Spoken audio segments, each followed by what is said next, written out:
And the Scooby-Doo gang beat Springtrap. Scooby-Doo and Five Nights at Freddy's. Two opposite sides of the same spectrum when it comes to horror and mystery. Can they go hand in hand? Could the mystery gang survive in the Fnaf universe? More specifically, can they stop the beast himself, Springtrap? Okay, I'm about to say which order they're talking about. Like find him or like stop him. Ooh, stop him. That's a hard one. Let's go over some of the best of both worlds and what they can offer against each other. Can the mystery gang stop Springtrap and unmask him? I recommend that they shouldn't. Or will Springtrap add the mystery gang to the kill count? This is Mayor Crunchy, and I go over some of the internet's wackiest debates and questions, and I do my best to answer. Here we go. The Scooby-Doo franchise dates all the way back in September 13, 1969, where the world is introduced to the mystery gang. The team has 5 members, all having their own unique personalities. You have Fred Jones, the leader and the muscle of the group. Velma Dinkley, the brains of the group. Then you have Daphne Blake, the damsel in distress. Then you have Norville Shaggy Rogers, the laid-back member of the group and is also the owner of the Great Dane and the mascot of the Mystery Inc., Scoobert Scooby-Doo. They are an amateur crime-solving group of friends and have been unmasking criminals ever since. But it all changed in 1998 where they released the first full-length animated Scooby-Doo film, Scooby-Doo on Zombie Island, where they feature actual monsters, no criminals. Ooh, I didn't know that was the first film they ever made. I remember watching this one as a kid and I really, really enjoyed it. Zombie Island is one of my favorite Scooby-Doo movies. I didn't know it was the first time. Criminals under a mask. This includes actual Oh, no, actually, I think it was 2 versions. I think they made a new one. I think I'm getting it confused. zombies and werewolf hybrids. Over the years, the mystery gang are no stranger facing against real natural monsters. While it's very rare this happens, the common explanation for these cases is that it was a result of a curse. FNAF is also no stranger when it comes to spirits and curses. The FNAF lore has been all over the place over the years, but the iconic statements people made, and it's confirmed to be true, is that the animatronic contains the lost souls of the children that died by the hands of William Afton, aka Springtrap. If the two franchises crosses over, this would be the first ever case the Mystery Inc. would handle that involves murder. While there are some exceptions, such as the Zombie Island movie where the zombies were people that were murdered by the werecat hybrids. Of course, the target audience for Scooby-Doo is young kids. The farthest they dealt with is kidnappings, robberies, or even attempted murders, but not the actual murders being committed. And also, the Mystery Gang doesn't go out of their way and seek out for crimes to solve. Most of their adventures in solving these mysteries were purely on accident. They would be on a trip. Yeah, just these are 2 very different like personalities almost. Like Scooby-Doo's like friendly, it doesn't really show that much violence and it picks violence, while FNAF is literally all about violence. And if you fail in any FNAF game, you die. That's how that works. So this is like very hard to like judge off of because how would you are they a lot what it's like the limitations? Like are we friendly? Are we like putting a Paw Patrol sticker on Springtrap or something? Like what are we doing?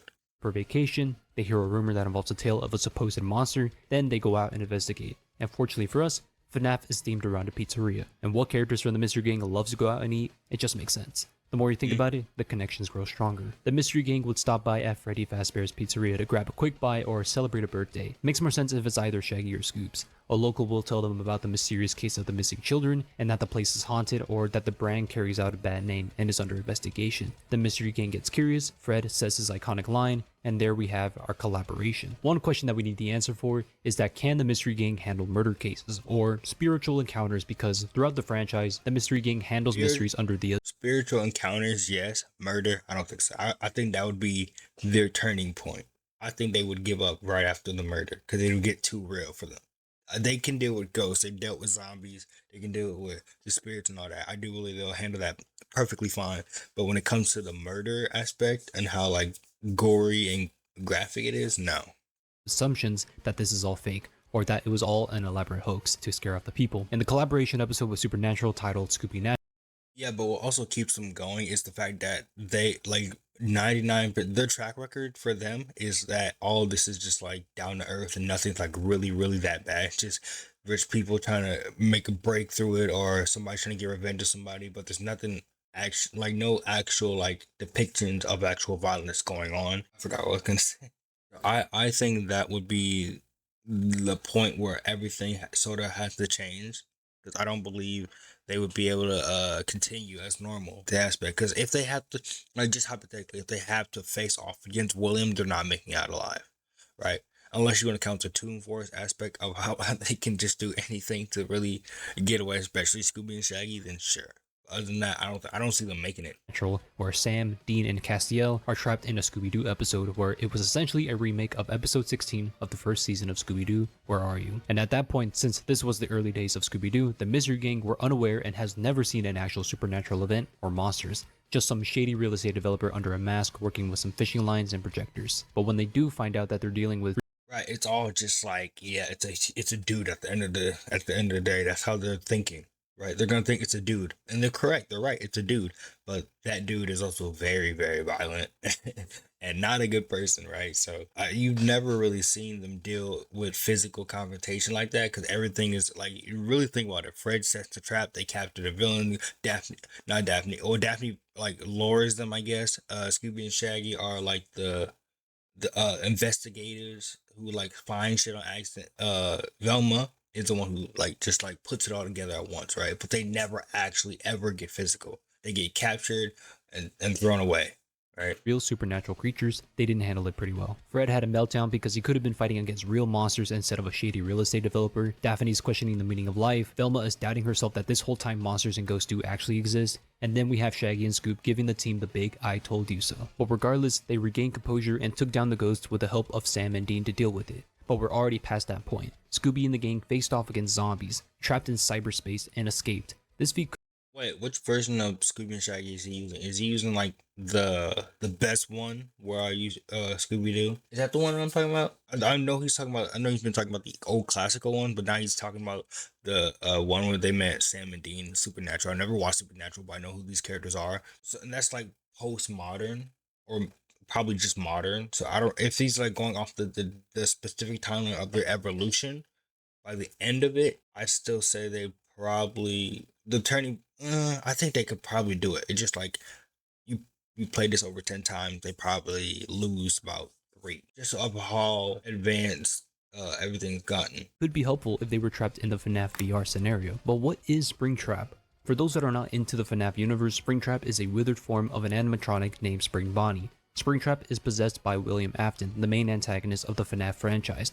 His first appearance was in the third game of the series, where he's the only animatronic to look out for, accompanied with the phantoms that will interrupt your gameplay that will allow Springtrap to move towards you faster. Aside from the murder case that the Mystery Gang has never covered, they have actually dealt with a pizzeria type mystery. In Scooby-Doo Where Are You? Issue 129, the crew arrived at a pizzeria that was once called the Pizza Pack. Similar to the Chuck E. Cheese, they have their own animatronic mascots, Elliot the Elephant, Happy the Hippo, Tappy the Tapir, and Rita the Rhino. But this comic issue is mainly focused on Elliot the Elephant, the main lead. The person behind Elliot the Elephant is of course not a lost soul possessing the suit.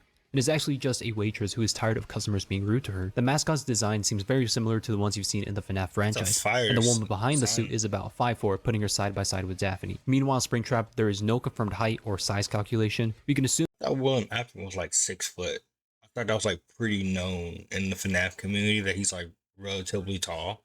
since it was a regular guy taking over the suit, we can use the movie adaptation as a reference, and the actor behind Springtrap, Matthew Lillard, is the same person currently voiced as Shaggy, and Matthew Lillard is at around 6'4", and combined with his weight See, that's fine, right? The FNAF community pretty much just goes, yeah, he's 6 foot. But if he wants to use live action, yeah, sure. Like it won't change the outcome. and the suit, some stated to be at around 300 pounds. I can go on and talk about the in-lore feeds that was included in the book. 300 pounds. The suit was 300 pounds. Okay. I don't think you should be able to stand.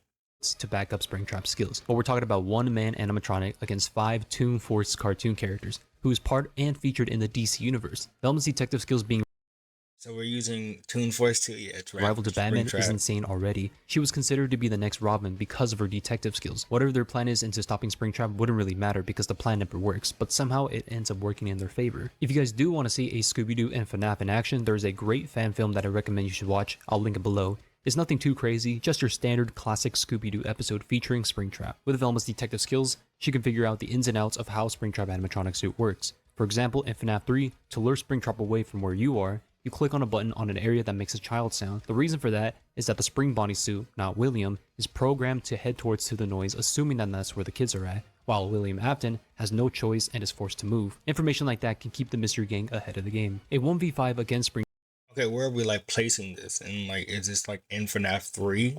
Because I'm getting a little confused. He's using the. It sounds like he's using He's using the entire timeline of Scooby Doo, but using only the first game he appeared in, which I don't think is kind of fair because the Scooby Doo game by that have like tons of prep time and understanding of how this works. They'll treat him like a generic, like he's just a generic ghost or somebody under a mask. Technically he is, but they'll treat him like that and it'll work in their favor. They have Toon Force, but they got more experience than this. So if you're giving this off of the first Springtrap, I don't think that. Yeah, I think it is kind of fair because I don't. After this game, it's pretty much they would lose, right? He goes from this one to the rotten one to the burnt trap and then the glitch trap. So I think glitch trap is like KO for them. I think they can't stop glitch trap. Burn trap probably, but glitch trap no. Trap is unfair. Regardless if they have Toon Force, their teamwork and synergy is something William can't beat. That is also the reason why he became Springtrap. The spirits of the children after William Afton dismantled the suits came back and cornered him and decides to put on the suit, which is his biggest mistake, or a curse in disguise, because a water droplet got in the suit and forces the spring lock to go off, tearing him apart in the inside, leaving him to rot inside the suit. But his soul overtakes the suit and comes back to life, and that's what I meant as a curse in disguise. But overall, can the Mystery Gang beat Springtrap? I believe so that they can. They have plenty of experiences when it comes to facing against a man or woman behind the mask or an actual monster. Springtrap's iconic feat is slaying children. But what do you guys think? Agree or disagree? No. Yeah, he cooked. I do believe. Yeah. Okay. So from my understanding, he was putting the entire timeline of Scooby Doo on the table, and then using all their cameos too, which is fine because like they don't really do anything else besides like the cameos are just cameos pretty much unless it's like the Sam and Dean one. For Springtrap, like yeah, he like realistically he would have been caught and arrested like day one because like the whole story doesn't even make sense. Like kids go to his restaurant for the first time, disappear, right? They get shut down. They open again, same thing happens, right? They do this 3 times. I think 2 or 3 times, right? And William is not is he's only suspected 1 time, right? And people were in he kept the same animatronics. He's so stupid. He put the same animatronics that he stuffed the bodies in on stage. And people were like, "What's that smell? It smells horrible, right?" Right? And kids were still going missing at the same time, right? So realistically, he would be out of there. Like day 3, day 4 from the shutdown, he'd be out of this. Yeah, I think William had got a lot of leeway. He shouldn't have been able to get away with as much as he did. That's kind of stupid. He only lost because kids hated his ass so much. If they turned it to ghost, but if it was like a real human, he would lose. That's the end of the video.